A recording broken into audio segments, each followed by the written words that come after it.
ever since I decided to like start my business and go full time with it and quit my job, like it's all just been like a means of cutting out as much authority from my life as humanly possible. Squeegee Podcast Season 2.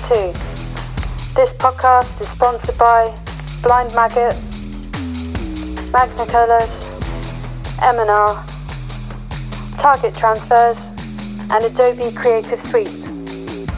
My name's Phil. I own Pyre Press. I co-own it with my wife, Vicky, and we started in about 2018, and we have one employee, we have an auto, and we print tons of shirts for metal bands and all things adjacent to that. Yeah. So is that have you actually seen because you're kind of like the bigger American version of Heck Press in the UK? Because sure. Yeah, she predominantly does the same kind of like genre of shirts. Like, did you get into that in a similar way where you were in a band and you're printing for yourself and then other bands saw what you could do? Or how did you get into it? Pretty much, yeah. So I've been playing in bands for like a really long time, and I got my interest in printing and my interest in playing music kind of lined up sort of around the same time. And then I just through like playing music and, a bunch of my friends playing music, I just started printing for all their bands. And then, it just kind of like my network just kind of grew, I guess you could say. So, yeah. So is that why you've kind of like almost exclusively on your Instagram, you've managed to stay in your niche because you don't have to do like external marketing and stuff like that? It's kind of like, oh, where did you get your shirts from, and word of mouth? Yeah, kind of. I mean, it's just like, it's what we know, and it's like who we're connected with. So it's like, we just stay within that niche just for that reason. Like, I mean, we're really involved with like the underground metal scene. Like, all the bands that we work with, and it's just like the events that we go to, it's just like we're so involved and so immersed in that culture that it's just like that's where all of our work comes from. So it's just like there's not really like particularly a reason to go outside of that. And not to mention, it's just like I feel like just whenever we started out, it was kind of like a very deliberate thing, whereas like this is what we want to do and this is what we want our focus to be. And so we just like have never felt that it was necessary to navigate away from that, because it's been like pretty, it's been pretty good for us so far. I mean, we've been able to grow the business over the past few years and all that fun stuff. Yeah. How have you found the business side of it? Because there is a point when you're like, oh God, this actually has to make financial sense, and then I've got to do employees and finances and leases. Like, does any of that overwhelm you, or do you just take it in your stride? Or yeah, I mean, it's overwhelming because it's like this is the first business I've ever owned, so it's like I'm kind of just figuring it out as I go, and like a lot of this stuff can be very overwhelming. Like we're buying a warehouse right now. I've never bought commercial property before.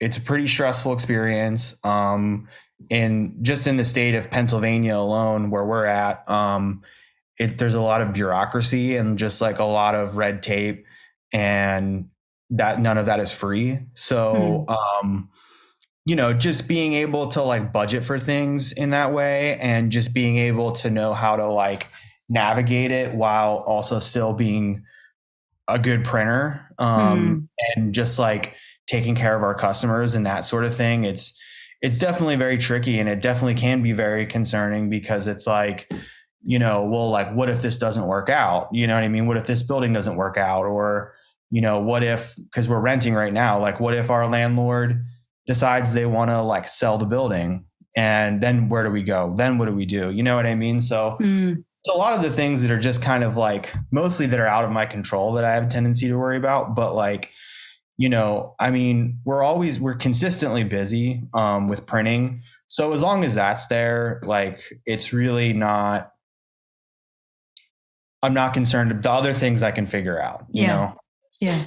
What was because I've never had to buy a commercial building. Like, what's the kind of decision opposed to like renting it as opposed to like wanting to own the building outright yourself? Like, why would you make that jump? Well, for us, like the building we're in right now, first of all, we completely outgrew the space. We're in about 2,000 square feet right now, and we're just like completely jammed in there. And the building we're buying is about 10,000 square feet. Oh my gosh. Obviously a huge jump. But for us, it's like, there are other people. We're not the only business in the building. There's other people in the building. Sometimes that's great. Sometimes it's not so great. Like one of our best customers is in the building too, and that's awesome. But it can also be like challenging just because it's like sharing a building with other people, especially with like printing, like if it's loud or if we're creating a lot of fumes or like something like that. And plus it's just like, we don't really have the freedom to like do everything we want to do with the space. Or I guess I view it as being counterintuitive to like I don't want to like dump a whole bunch of money into a space that's not mine, that I'm outgrowing. You know what I mean? And kind of the other side to that is like, the area that we're in right now, that we're renting from is in like a really heavily gentrified area. And it's like over the past couple years, they've been building these, they just finished, but they built these 2 condo buildings next to our shop. And it was just like the construction that we had to deal with on a daily basis was just like such a nightmare. And like, just, having to like go through our landlords to try to like figure out and like navigate all of that kind of stuff was like a really stressful thing. So I think it's just like but even before that, we ultimately decided that like, this is something that we want to be doing for the rest of our lives. And, we'd rather be in full control. You know what I mean? Like, I feel like, I guess maybe a better way to put it would be that like, ever since I decided to like start my business and go full time with it and quit my job, like it's all just been like a means of cutting out as much authority from my life as humanly possible. Yeah. The landlord being a big one of those, you know what I mean? Because it's just like, I don't want to have to like ask permission to do something or, whatever. I want to be able to like go all in and like do everything. Like we want to create like our dream shop basically. And doing that in a rental, like, I don't want to have to like ask permission to do stuff. I want to just like do it and make it awesome. So, I mean, there's pros and cons to that, I guess. If something goes wrong, you're like, it's 100% on you. You know what I mean? But like, also we don't have the best landlords either. So it's also kind of already been 100% on me if I want something to happen in a like reasonable amount of time. So I guess it just depends. I mean, every shop's a little bit different. And, depending on where the shop is at, what stage they're at, if they're outgrowing their space or whatever, like, maybe it makes sense to buy something. Maybe it makes sense to like just rent something a little bit bigger for a little bit longer and just kind of like see where things go. I mean, if our shop wasn't growing, I probably wouldn't be trying to buy a building, So yeah, of course. It depends. So in your dream shop, is there like space for like a stage and live music events and stuff like that? Or Totally. Yeah. I mean, at our shop now, like this was before the pandemic, before we started doing Fulfilment. We had a couple events at our shop with live bands, and it was great. I liked it a lot. So I'd like to have more of like a proper area for that. Rather than something that was a little bit more makeshift, like what we had before, but also just being able to like have the room to expand our fulfillment, because right now we just don't really have that. And like, I'm already like pretty selective about what we take on. So, I want to just be able to like have the space to allow for the growth. You know what I mean? Like 10,000 square feet is way too big for us right now, but I don't think it's going to always be way too big for us. You know what I mean? So just kind of like looking at the long game a little bit more and like sort of looking about where we're going to be, down the road, rather than just focusing on like, this is where we're at right now. Like, we can make the 2,000 square feet work for another couple of years if we really had to, but like, that's not what I want to do. So, it all comes down to like the goals and like what you want and where you're at and where you think you're going to be and where you want to be, I think. I think that's a really important thing you just said, because if you don't have a plan, if you're just taking day as it comes, then you'll never know what the next like step should be. And you're not like looking like, when's the soonest I can make this step? But it sounds like you've got this ultimate dream. And then it's just like, right, how do I get there as efficiently as possible? Yeah, So that's like your driving force. Can we talk about the artwork that you do? Because it is just on another level of like, even the stuff you were posting today was crazy, like the detail and how you work. How are you finding, are the metal bands finding the artwork themselves, or are you linking them up with artists that you like, or how are you just being fed all this awesome stuff? I mean, a lot of these bands, like, you know, they have their vision of what they want their band to look like aesthetically. And a lot of times they're just coming with their artwork already. And sometimes it's just from like reputable long running artists that have been doing artwork for metal bands for years. Other times it's people that are like fairly unknown or obscure. We really don't facilitate any artwork stuff. I mean, we work with some artists directly, and there have been times where I've kind of been like, if a band asks, like, I'll be like, oh, this might be the best person to like ask for this type of commission or whatever. But most of the time they're just kind of coming to us with like, here's all the artwork.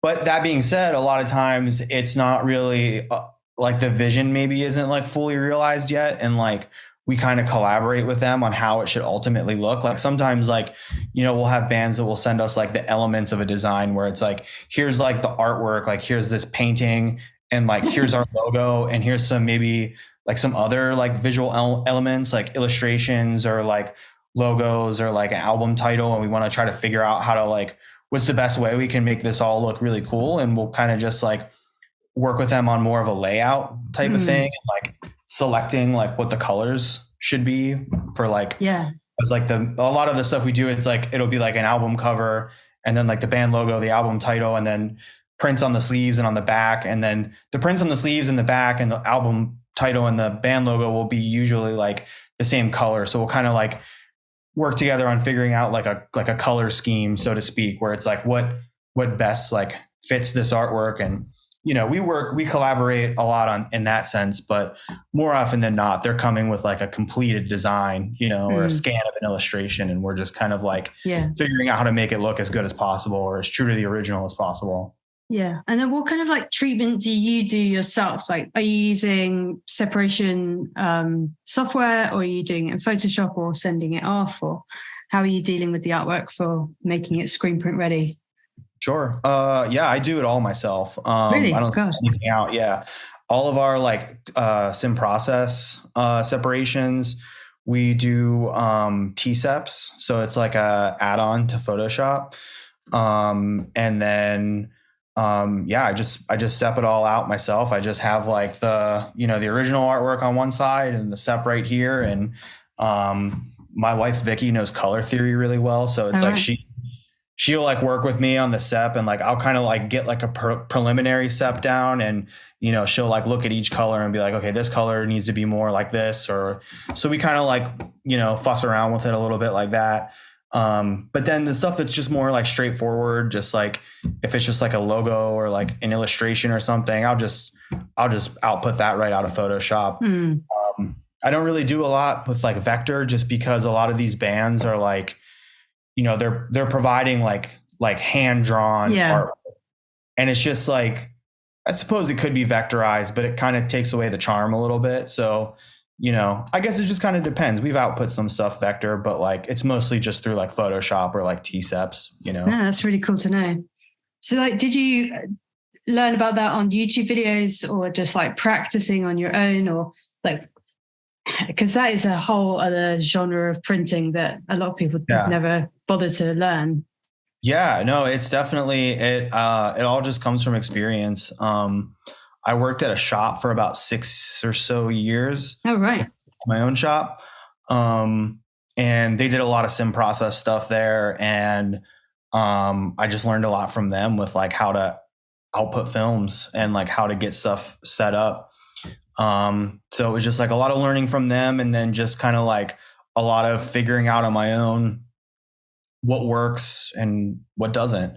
Yeah. You know, a lot of trial and error. Yeah. Like what kind of like inks and stuff do you like to use now with, so there's one thing that I want to ask about. Say if you've got like a black long sleeve shirt and you've got like a neon print, but your designs are like crazy intricate. And how are you dealing with like underbases, and what type of inks are you using in conjunction with your underbases? Because it looks like super vibrant and really detailed. So we use Waterbased and Discharge primarily. We don't use any plastisol. Only in like a really, really rare circumstance would we ever use plastisol. But like a lot of the stuff that you're seeing on our Instagram page is like, it's mostly Discharge. So like there, like in a lot of instances, there's not an underbase. You know, unless it's like a full color thing where we would have like, you know, like the artwork itself would be underbased. And then the rest of the top colors would be like lower mid-solid water base. And then the spot color would be Discharge. So, you know, but if we were to do that, say with like, you know, high solid or mid-solid, then we would underbase, you know, just with like a white and then like do the top color. Yeah. So, but I would say it's mostly with Discharge. So there's not really a whole lot of underbasing happening. But with the neon, is that an underbase of Discharge and then the spot color on top? No, it's just like a lot Discharge. Of the fluorescent colors is just Discharge. Yeah. Just straight Discharge. Okay. Yeah. Huh, that's like surprising. I thought I need to work on my neons, my dark colors. Well, it depends on what you're using. I mean, and it depends on maybe like what specific print you're thinking of that we did. Like if you want to just like send me an example of what you were looking at, I could tell you exactly what it was and what we did. Because I know there's like a handful of like fluorescent discharges that we've done that we use CCI's T-charge, and it's like really fluorescent. But I mean, it's a straight discharge. It's not, you don't underbase it. Yeah. But it's very fluorescent. You were talking about fumes and stuff earlier. Is that like because you're just predominantly doing discharge ink, that's a huge consideration in your new warehouse then, like getting all the ventilation sorted and making it super healthy for you guys. How are you going to deal with that? That sounds stressful. That's a good question. I haven't really gotten that far yet. We haven't gotten the keys for our building yet. So I'm kind of just like, I'm sort of like taking it one step at a time, where it's like, I don't want to put the cart before the horse, so to speak, where I don't want to like start planning out too much stuff and then it like falls through or something like that. But I don't know. We're going to figure something out. I mean, right now, like maybe about like a year and a half ago, we got a Sprint 3000 dryer, and that mitigates the fumes like a lot. Like It really, like, as long as we're staying on top of like cleaning out everything and doing all the like regular maintenance, like we don't have fumes the way we used to. Like before, when I was using like an electric dryer, I was even using like a really old gas dryer at one point. The fumes would just be like pouring out of the infeed and the outfeed of the dryer. Like it would just be like, it was like the dryer was on fire, because it's like the other side of this too is like all the printing that we do is all like massive. You know what I mean? I know. It's right to the extreme. Like 13 by 19. So it's like when you have that much ink on a shirt and it's like 7 colors, then it's like, you know, all that moisture being pulled from the water-based ink or the discharge is just like, you know, it needs to go somewhere. And if there's not any good ventilation, or if there's not a good like exhaust system within the dryer, it's just going into your shop and into your lungs, or in our case, into the other businesses of our building. You know what I mean? So like, I don't know, but it's like, we're going to figure that all out, you know, when the time comes, because like within our new shop, we're going to be able to vent the dryer, have the exhaust go straight up through the roof, rather than right now we have it going up and then there's a right angle, and because we have someone above us, so we can't go straight up. But you know, so all those kind of things are all like considerations and things that will make it a little bit better and mitigate the fumes and all that kind of sort of thing. So do you think there's like enough bands and work in your niche to like allow you to expand this much?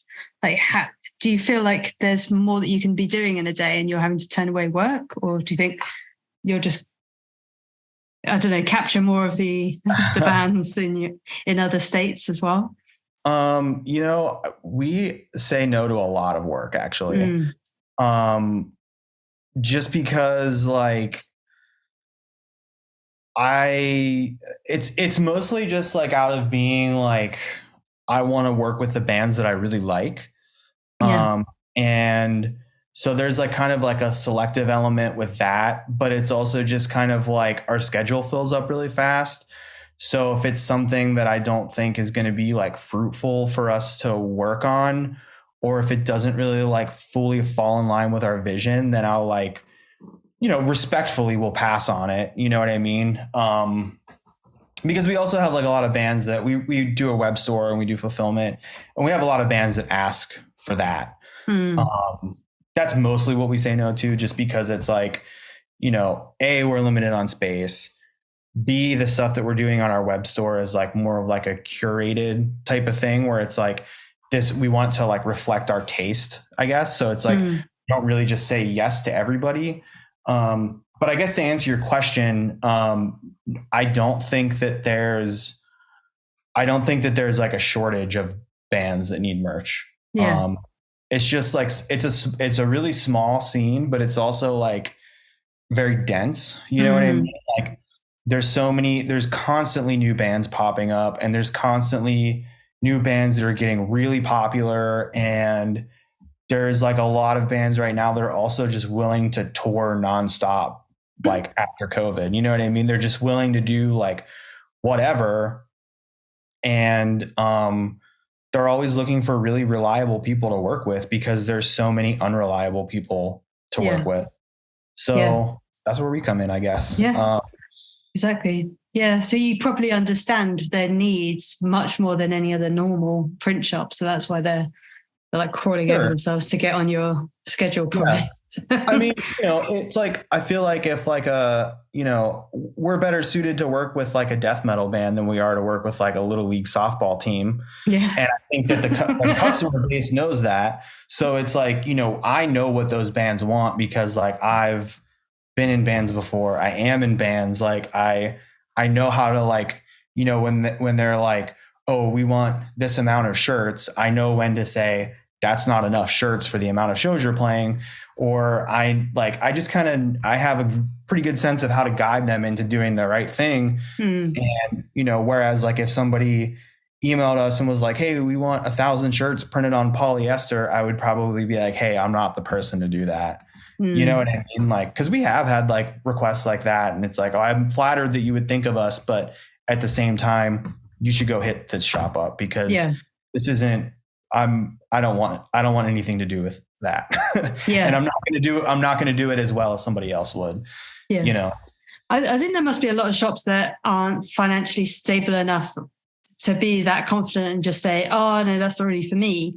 And that's where like that kind of feeling of desperation comes in, where if you've like worked yourself into this hole where you work with anyone, then you're like, oh, you just accept all these jobs that aren't right for you. And I think it's okay to fire customers and push them to other people. I think that's a really big step.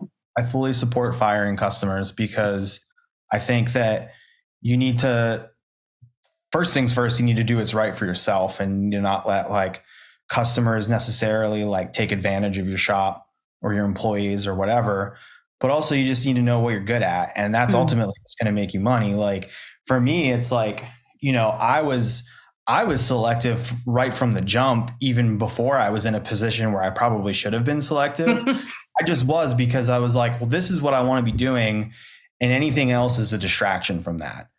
You know what I mean? So it's like, I guess it kind of sucks. I mean, I know that like what it's like to be in a position where you're like, oh, I have to like make this rent, or I have to like pay for this stuff. I have to make my overhead, you know, and there's like a job that's in my inbox right now that I could probably take, but it's not what I want to be doing. So like, let me go figure out how to get more of what I want to do. And so that, I feel like that's kind of like what you have to do. I mean, I guess that's what like really to like, I was looking at your questions before we got on here, and like advice for like people that are trying to like start their own shop, I think a really important thing is find a specific area of focus and stick to it no matter what. Like stick to it as best as you possibly can. I mean, like, I'm not going to say I've never taken a job that I didn't want to take, but just trying to like as much as your energy as you can put on that one specific focus, I think is so important because then you end up in a position where you're like,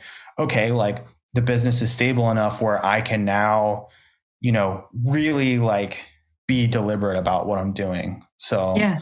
I mean, your strap, I don't think softball teams are going to come to you anyway because of your strap line. What's your strap line? Something fuck off or something? Yeah. $6 shirts for $6. Yeah, no, I mean, that's the thing is like, I feel like we just kind of know, like, we know how to appeal to the crowd that we're appealing to. You know what I mean? It's like, I don't know. Sometimes like I'll look at like a brand's like marketing and I'm just like, who is this for? Like, I don't know who this is for. Like, I feel like you look at our stuff and you're like, okay, I get who this is for. Like, I get what this is about. Like, and just trying to make that like really apparent, Yeah.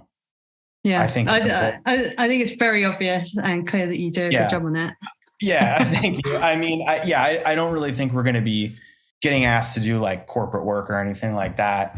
And that's like part of the whole strategy too, is like, I'm trying to like divorce myself from any of that sort of thing as much as humanly possible, cause it's just not me. Like, I don't know how to talk to those kinds of clients really. But like if some metal band like comes to me and is like, oh yeah, I want like a shirt that has like a goat breaking a cross in half, I'll be like, yeah, great, sounds good, like let me see the art, let's do it. You know what I mean? Like I've already got this on file.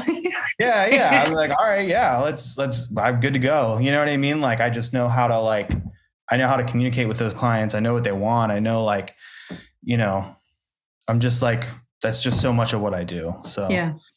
I was gonna try and ask you a little bit more about like your unpopular opinion in the industry, like as a whole. Oh, sure. I have a lot. But you can keep going because this is my most fun segment. Okay. I think maybe like my biggest one is that I think that like direct to garment and any kind of digital printing is just completely bullshit. Yeah. I think it's just another way for like some of these companies to try to like sell you more stuff. And I'm not trying to like speak negatively on any like the manufacturers or anything like that. I just think that it's like, I don't think the technology is there yet for as hard as it's being pushed. Like I see like a lot of this stuff where, I've seen it in person and like people show me like, oh, look how like amazing this print is. And I'm like, yeah, I don't know. It looks like a printer printed it, not like a screen printer printed it. You know what I mean? Like, I just look at that kind of stuff and I'm like, there's so many people that can do this artwork so much better. And so I'm just not on board with that. I'm not on board with any of the digital stuff, but I'm also like a bit of a purist when it comes to screen printing too. So like, I don't really I think automation is cool and it's great, but like to an extent, I guess. Where it's not when it's not interfering with the actual art. So like maybe I'd definitely get like a screen cleaner. I'd probably get an autocoater. I'd get any of that stuff, but nothing that just helps you be a more consistent printer. Yeah. You know what I mean? That's not like completely taking like the digital stuff and DTG, just like it takes like all the fun and all the like artistic sensibilities out of it, like, I mean, I get it. People don't want to like, burn 14 screens and line up 14 screens and make 14 inks or whatever. But at the same time, when that's all said and done and you're working on something that you're really excited to work on and it comes out really well, for me, at least, I'm like, wow, now I have something that I can be proud of. Like, we picked these inks and like we did this separation and like we spent this time dialing this print in and now it looks amazing. And now all these people are stoked with like a digital thing. Like I've seen him in person and I'm just kind of like, that's it. Like, I mean, it's just a printer. Like, maybe I just don't understand it enough, but I think that's probably, I don't know. People seem to be really taking to the whole digital thing lately. And it's just, I'm not here for it.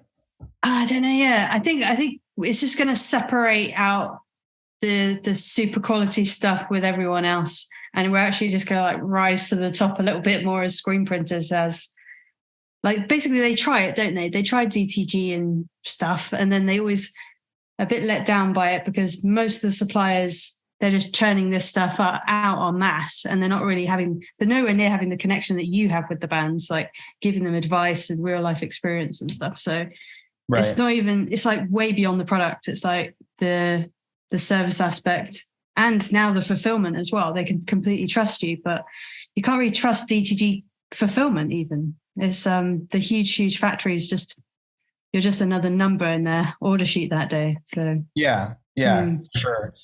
And I don't know if this is true with like any DTG print, but I got a DTG shirt once and it came with like a sticker on it that was like, oh, don't worry about the smell. Like it'll go away after you wash it. What? Oh yeah, it's not weird. Yeah, I don't know if I think that's like a DTG thing where it's like it smells like, I don't know. I don't remember what it smelled like, but it was like had like a weird odor to it. But even like discharge prints, they have an odor, but I'm not like putting stickers on them saying, yeah, well, this is sticky. This is a stinky shirt until you wash it. Yeah, I feel like with discharge, like if you cure it, then it doesn't really smell weird. It smells weird when you're printing it, you know. I bet the box like trumps a little bit when you open. Yeah, but I don't know. Yeah, so the warning label, this stinky shirt, I don't know about that, but like, yeah, I don't know. I don't care for it. I just can't get behind it. Neither can I. So, and it's not even like I can't afford it. I could probably get it on finance or something. I could, but I just don't have any desire at all because they all just come out foamy. And also they can misalign their white underbase. I don't even understand how that's a thing. If it's stuck on anyway, sorry. Yeah. That's like, I could get how. To beat a dead horse. That sucks. Yeah. Can you tell me about the fulfillment side? Because I'm finding even just managing a few SKUs of our own brand stuff quite difficult. Like, Are you getting software to help you figure out the fulfillment and stock that you've got for all these different bands? Yeah. So we just have our store through Squarespace, and we manage all of our inventory through there, and we do all the shipping and fulfillment through ShipStation. I mean, it's honestly pretty easy. Everything just imports right into ShipStation. Really all we got to do is weigh the garment and press create label, and it's good to go for the most part. That's more something that my wife handles because she used to work for a record label and did mail order. So she's kind of like got her own thing going on with that and like got it on lock. I just kind of like communicate with the customers and like make sure that the shirts don't suck. And are you highlighting when they're running low at a certain point and then saying, guys, it's ready for a reprint? Or yeah, sometimes, it's like if we have like a popular design, we'll just reprint it and, put the inventory on the web store, and we have like a mailing list too. So like, we'll send out like an email blast that says something's back in stock, or, if it's like something that's really like a really popular band and we're doing like a new design, we'll just do like a pre-order, and we'll print based on the pre-order, and then we'll just, take whatever the pre-order numbers were. And sometimes if it's really popular, we'll just double them and just inventory that, or we'll just print like, I don't know, like 100 extra, inventory those. And so it really just depends. Every band's a little different, just based on the popularity of what we think it's going to do. And, and then if something like sells, even if we didn't print that much of it, if something sells fairly well, like, maybe let's reprint them. Let's add a little bit more. Yeah. So, yeah. I've also seen you're like got all the different facets of screen printing down, but like I've seen you at events. Do you actually go to events and sell? Was that you? Yeah. So like, what is that store? Does it like prop up at gigs and stuff, or like where are you selling in person? Well, so we did an event at our shop We just basically did like a pop-up with the record label that's in the building with us. Okay. And then we did this other thing that was just like a local thing at this venue. They have like a big outdoor festival, and we tabled there. And then this past weekend, we were just in Philly for this magazine. Decibel does this huge metal fest that's like 2 days, and we were a sponsor of the event, and so we set up there. We were tabling there, and we were just like, selling, not everything that's in our store, but like we picked like, a bunch of different designs and just like set them all up on display, and brought like a limited amount of inventory, and brought some other stuff too. Just like we have like a little bit of like secondhand and like vintage stuff that we had just like put out on our rack. So yeah, I mean, we've done that a few times, and it's really good. It's really great for networking, because it's also like, at least in the instance of this festival in Philly, we printed for a handful of the bands that were playing. So it's like we brought all their shirts out there.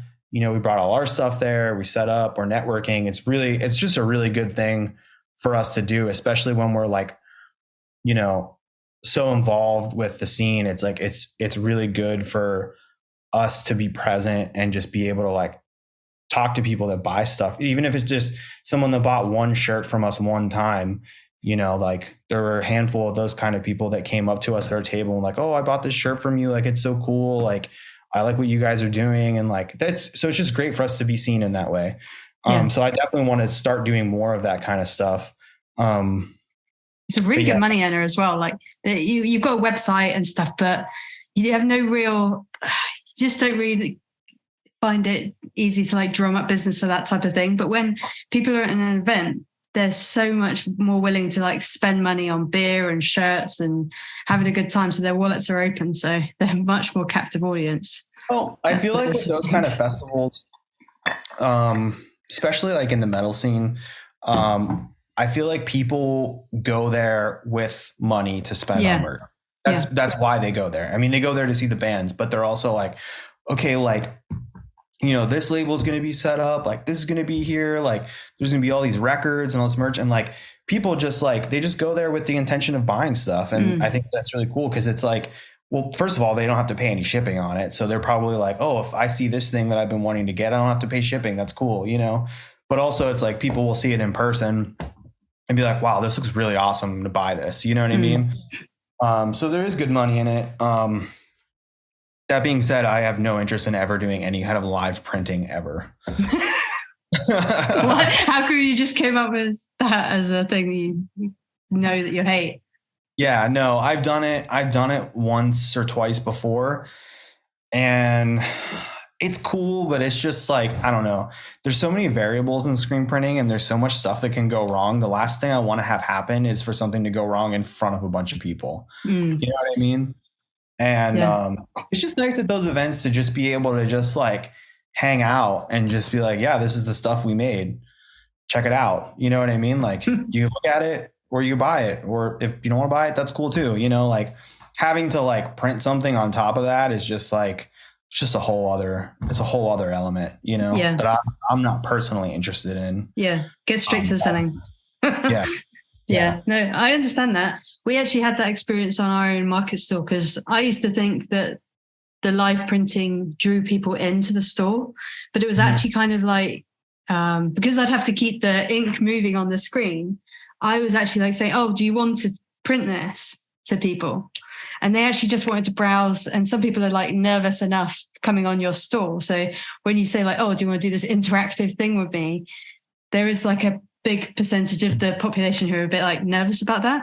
On the other hand, like the people who do actually do it with you are like blown away with excitement and they're like, oh my God, I just printed this myself. But I don't think it led to more sales in whenever we did it. So I kind of understand why you want to sidestep it a bit.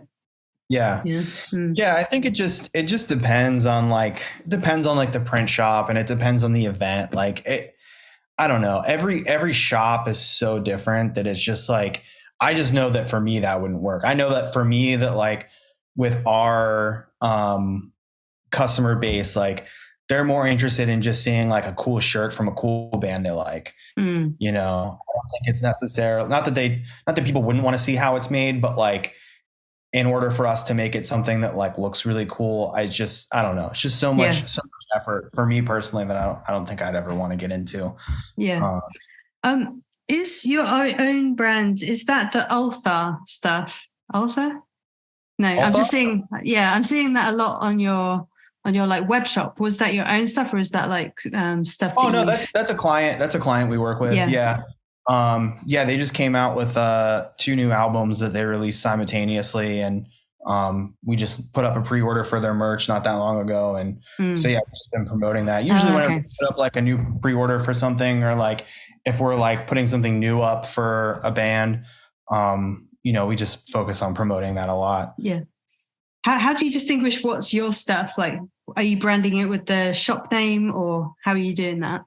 I mean, we have on our website, we have a couple shop shirts. And it just says like, just has like the shop name and like logos and stuff like that. We have like a few different, over the last couple of years, I've gotten like a few different artists to do like their own interpretation of our logo. It's kind of been like a, not really like a theme, but just like something that I've like continuously done and like want to continue to do, because I think it's cool to see like seeing other artists like interpretation of like something that wasn't originally theirs. But yeah. Where does that name come from? Because it doesn't mean anything to me yet. I got it from a Black Sabbath song. Okay. Yeah, that's why I don't know. I actually saw a really funny video today, and it was this guy, and he was doing the drums, and instead of having like this screamo guy behind him, he was just taking seals noises, seal screams, and he was just drumming over it, and it sounds pretty much like a human, but like the best version of what a human could do. It was really good. I think I watched it like 3 or 4 times, but I'm not the coolest with music or anything like that, so I'm just such a geek. Okay, Black Sabbath song. So I've seen embroidery on your page as well, but then I'm thinking, are you just shipping that out? Are you just getting that done from someone else? Yeah, I have a friend shop that does our embroidery for us right now, but I'm looking for us to get into embroidery and doing it ourselves whenever we have our building. Just because like we're doing more and more of it, and I would just rather have stuff in-house, That's the only thing we only do screen printing and embroidery. We don't really do, I kind of dabbled in like the promotional products thing, like a little bit, just doing like enamel pins, but I don't know. There's just so much that can go wrong with it. And it's at the end of the day, more work than it's actually worth. You know what I mean? Like, cause I think like the enamel pins we were getting were from like China or something like that. It's just like having to like, their lead time was like super long. I mean, they were great and everything, but it's just like having to just like go back and forth between like communicating with like the person that's actually making it and then like the customer. And then it's like at the end of the day, it's like, I don't know, how much can you possibly make on like 100 enamel pins or something? You know what I mean? It's just like, for me, it's like, I'd rather just be like, hey, just hit up this enamel pin company. And you know what I mean? Like, I don't really need to do this, Yeah, not quite worth the thing.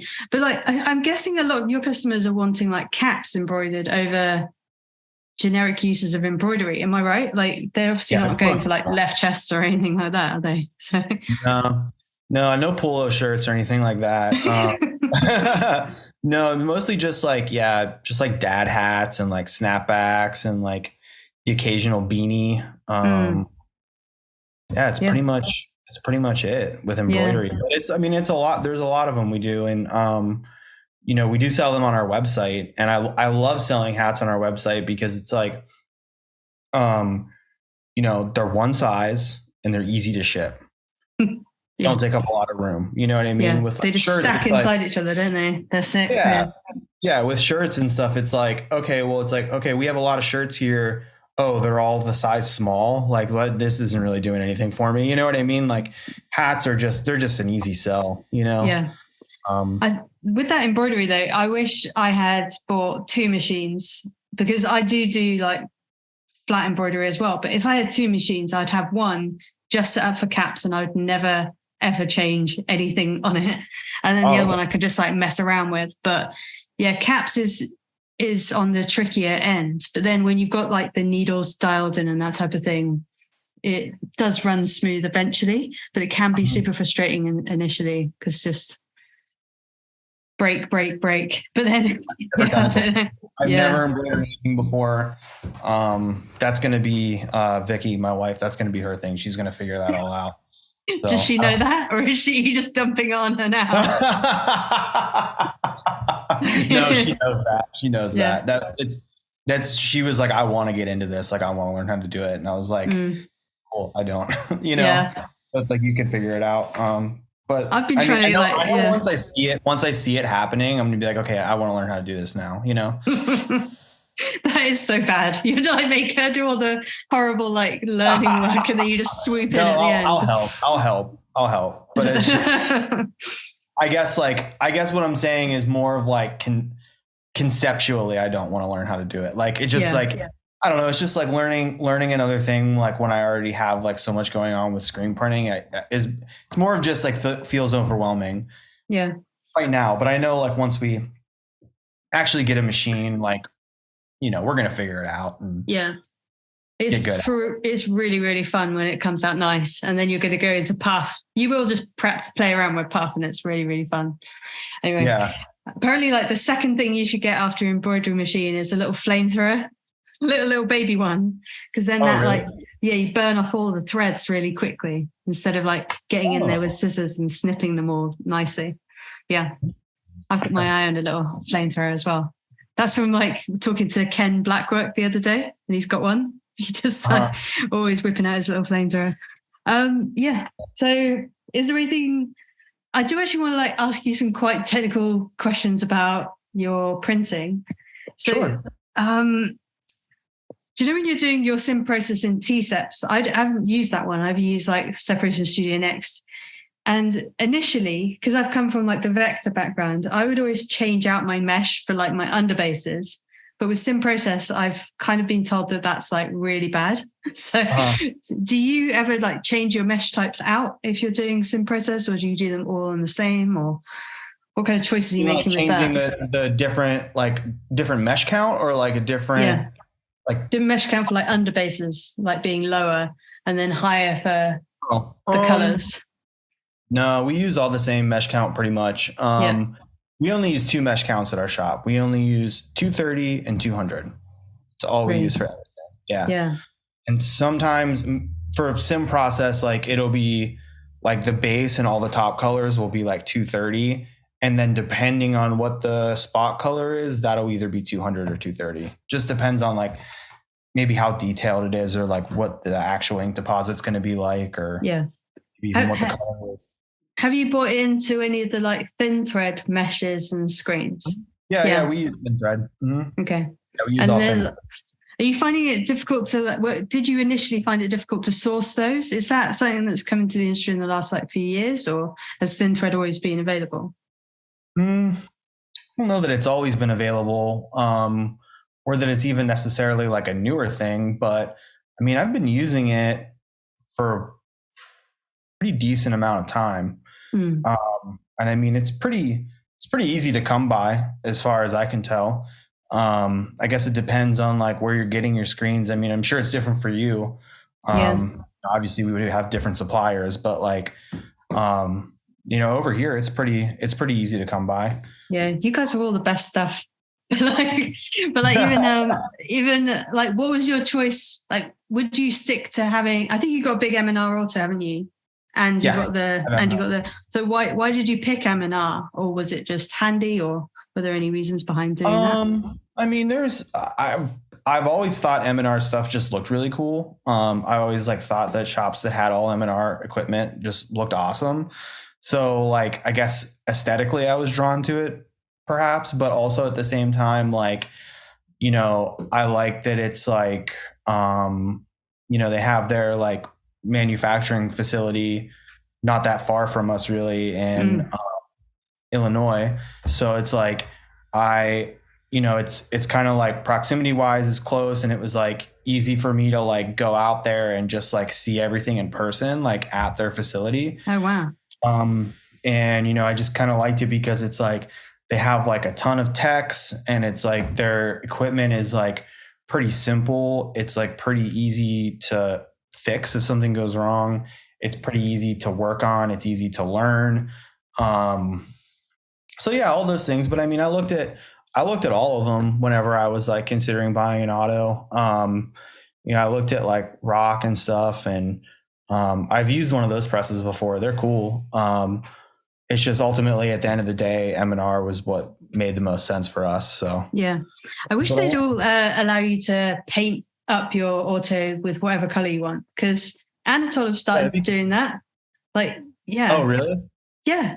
They're like, what Pantone do you want? And you're like, I mean, Rail color or whatever, but they just spray up any color. I'm like, M&R should do that, because I'd go for like matte black with, I know they're not going to put LEDs on it, but I want LEDs on it.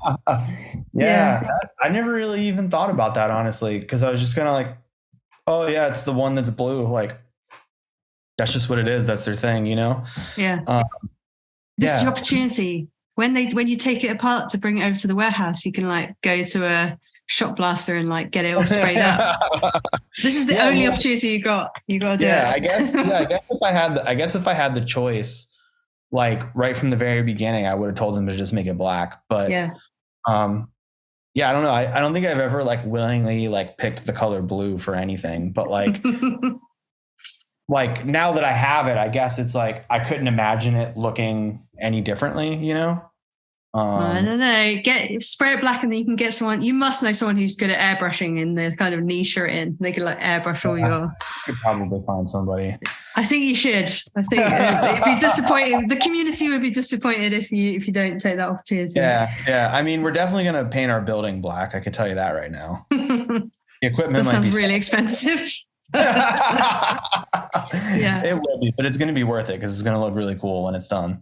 Yeah. Have you ever seen Killer Merch's studio in Australia? I think it's Australia. I think so. It sounds familiar. Yeah, they've painted their whole thing black, and then they've got this huge white kind of mural with all these like crawling plants all over it. It's like, oh my God, that one looks really, really cool. Yeah. Yeah. I mean, that's like, I've always really wanted to do that, especially because it's like the building we're buying, it's like, it's really old. It's from the turn of the century. And so like, we need to just do some like a little bit of repairs to the exterior. And it just kind of like doesn't necessarily look like an eyesore, but it's also like not, I don't know. It needs to be painted black. That's really the Yeah, I understand that. Like I've painted my house black. So yeah. Perfect. Not very good with the neighbors, but who gives a shit? Well, I mean, if it's your house, it's your house, you know? Is there anything else you want to like talk about, or have you got one more last unpopular opinion to share, or so you can say something positive about the industry that you've seen. We don't have to always be negative, I suppose. Oh, okay. Well, yeah, all right. I won't be negative then. I do think that it's really nice to see that like a lot of people are like sharing more information now more than ever, with like a lot of these like podcasts being more popular, and they're just being generally more of like an open forum, so to speak, where people aren't like holding on to their like secrets, so-called secrets as much. Cause it's like, that's kind of like a very like old school printer mentality of just like, you have your like little bag of tricks and you don't show your hand ever. And like, I think it's really cool that like a lot of shops that like, probably both of us know, are either like friends, or at least like there's a lot of mutual respect where people can like bounce different ideas, techniques, or just like talk about the industry, because there's not a whole lot of information out there, or at least there wasn't maybe like 10 years ago, for example.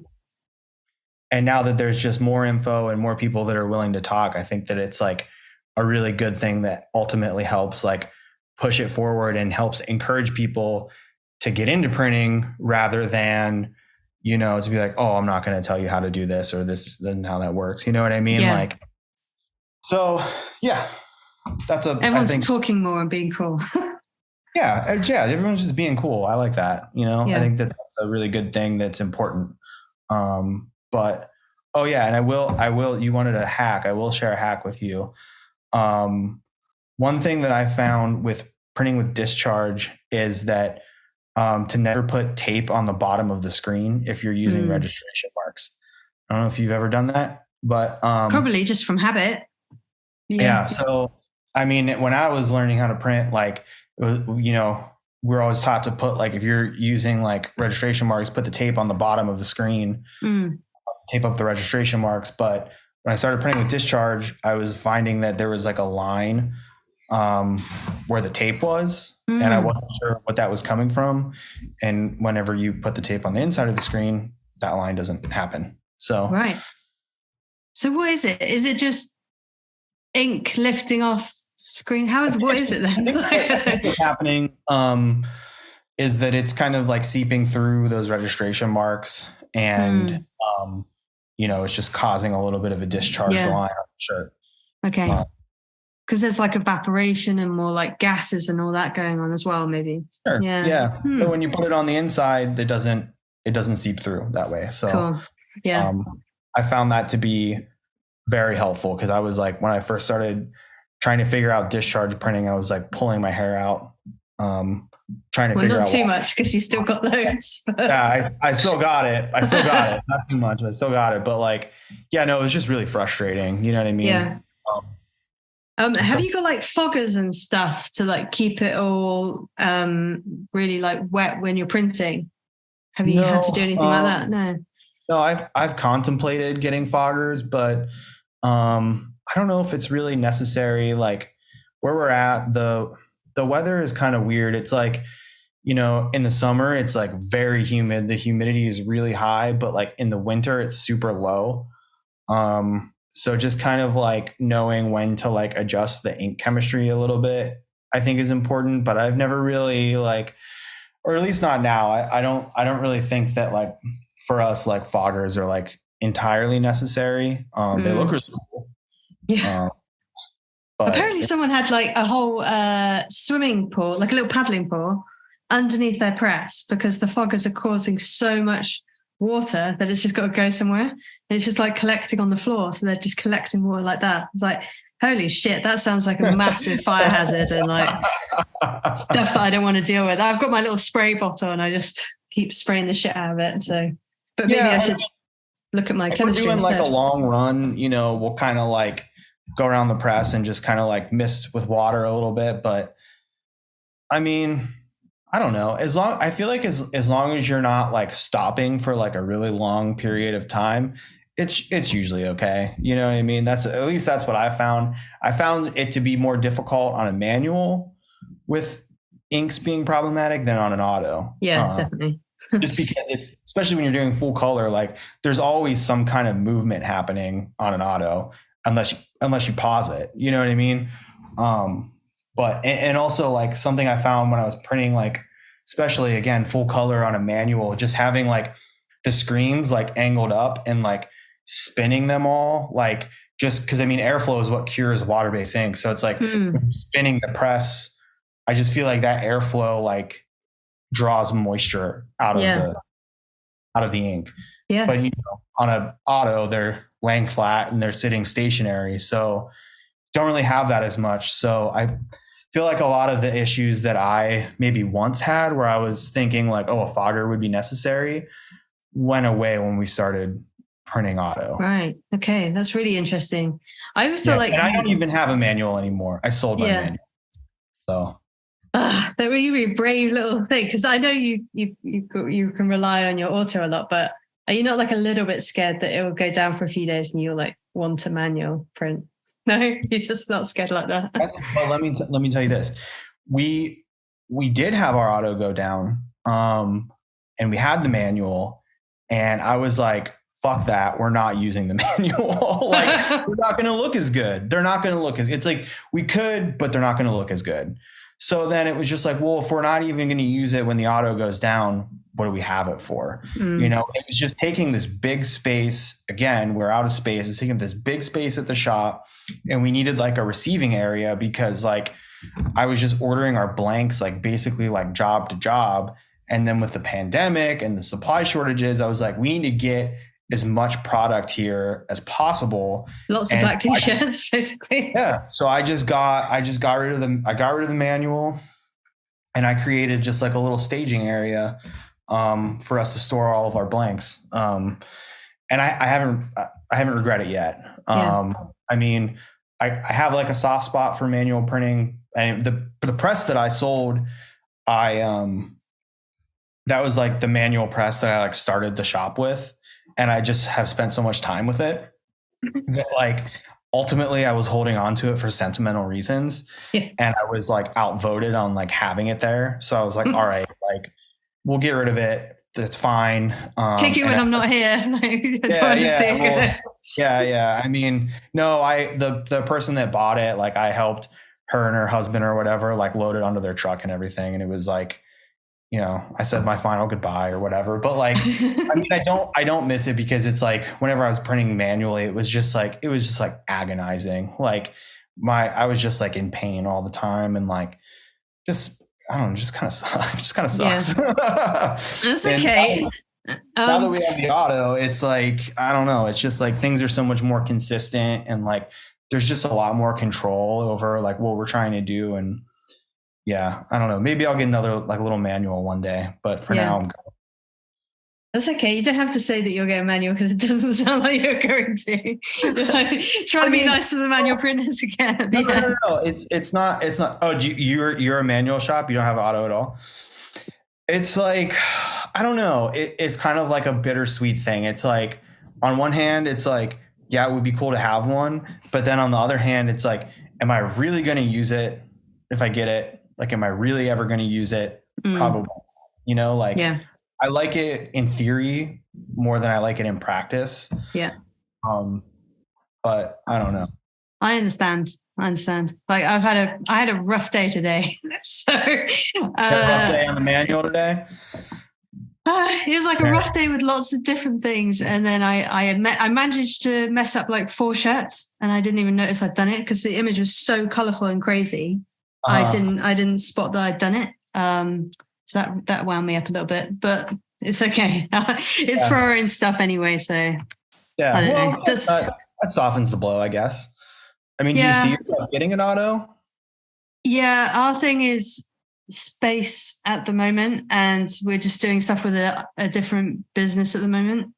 Like our focus is over here, but we are going to get pushed out of this space eventually, and then it's all just going to like go like dominoes really quick, and we'll have to get an auto to justify, to like make enough turnover to justify the space, because we don't really want to employ a lot of people. I think a 3-man shop is probably where we want to hit, actually, just like maybe 1 or 2 part-time assistants or something. But yeah, I mean, it's a perfect amount of people to run an auto. I mean, you could run one by yourself too, but it's like, you know, the thing is with an auto, then it's like, you don't really think about it a whole lot, like when you're thinking about getting the auto, but that also should really come with a much larger dryer. And then, you know, once you do that, if you're printing by yourself, you're loading, you're offloading, then you got to go to the back at the end of the dryer. Well, now you're walking like at like 20 feet rather than like, you know, maybe before it was like 10 feet or something like that. So it's like, doesn't sound like a whole lot, but like when you're printing a couple hundred shirts, it really adds up. You know what I mean? You're going back and forth and back and forth. So at least having 2 people is good. Like somebody to just be at the back of the belt, somebody to offload. But it's good for morale as well. It makes more fun if there's 2 of you. Just like well, it's also like, I mean, the Sprint is actually, the dryer we have is actually like surprisingly like pretty loud, because it's got these huge exhaust fans on it. So it's like, we can't really talk to each other. Like, you know, like you have to like yell across the exhaust fans. And like, sometimes if there's like a shirt with like a hole in it, like we'll just write like on it, like a cleanup card, hole, and just like put it on the shirt and through the dryer, because I have to walk all the way over there and like say, hey, this shirt has a hole in it. You know what I mean? So That's really funny. I hadn't heard of that before. So you're still just curing it through and just that's really funny. yeah, it just says it's just a little note that says whole, and it doesn't burn up in the dryer. I always think like stuff like that's just gonna. It gets like a little like it gets like wrinkly, but it doesn't like burn up or anything. Just because it's, I don't know. We got it low and slow. You know what I mean? So it's not like we're hitting it with like 1,000 degrees or something like that. Yeah, there's another huge thing about discharge printing. You do need a big dryer, or at least run it through twice, because you can't get a good cure just with maximum heat. It has to be this slow kind of dwell time, get all the moisture out, doesn't it? Yeah. Yep. Yeah. Yep. I mean, I've done the run it through it twice, a lot, and it's not fun.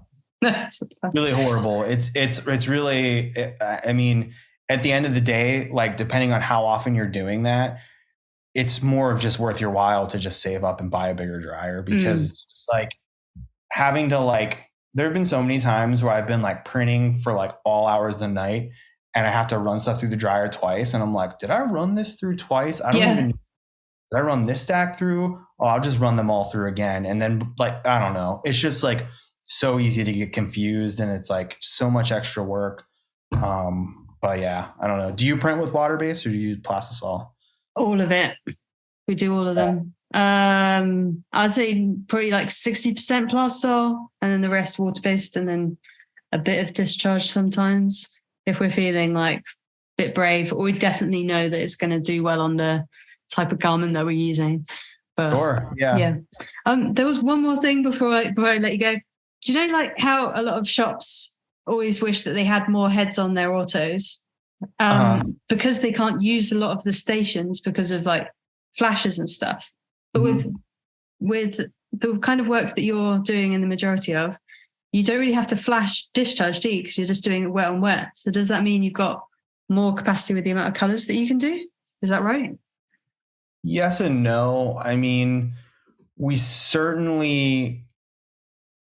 don't run our press in revolver mode very often.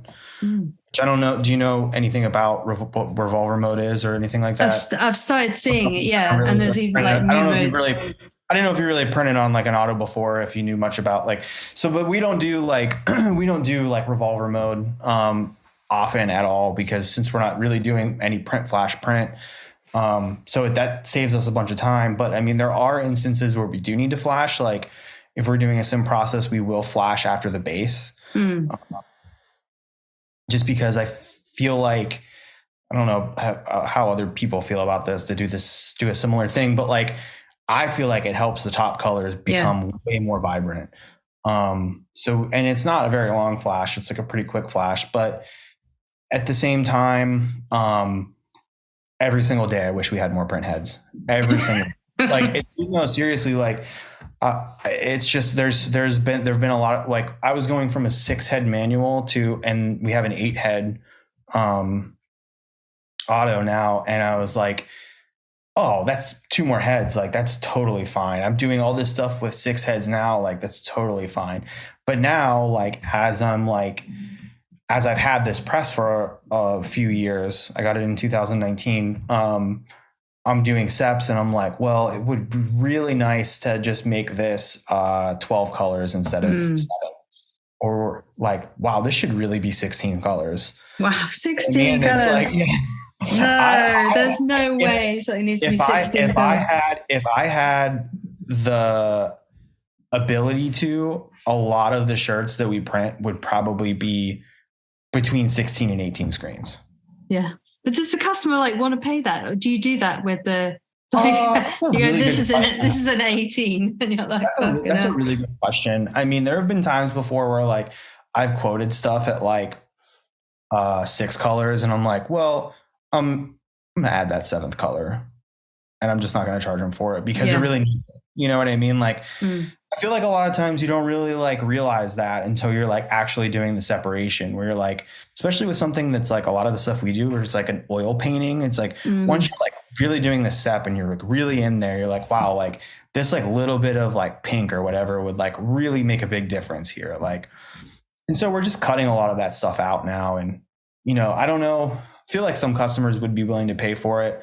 Others would be like, do it as good as you can with the least amount. Maybe it depends on the budget. There's so many factors there, but I think just like what I'm saying is just more of like the freedom to be able to do that if we wanted to. Yeah, win some awards. Like, just go off on it. Like on the weekend, just go like, this is a 17 color oil painting, basically. Like, wet discharge with something.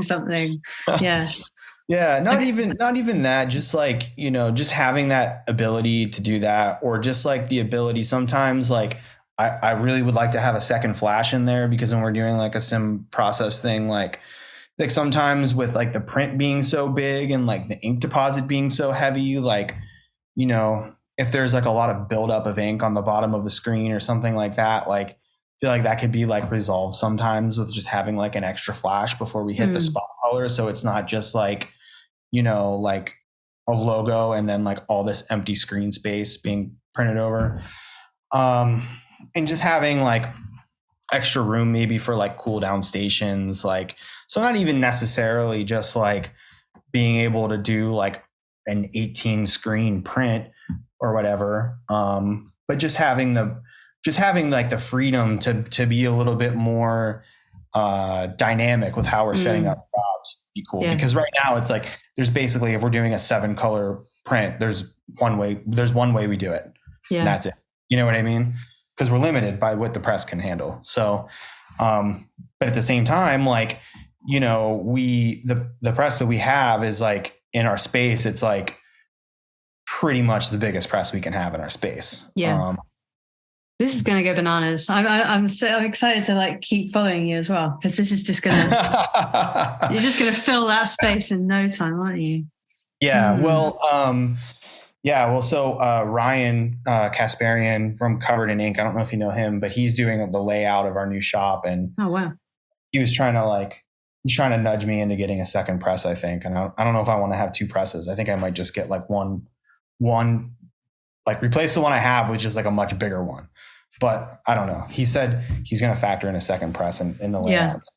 It's just going to draw. Do you know, like when people die and then you go around them with like white tape to show where the body is?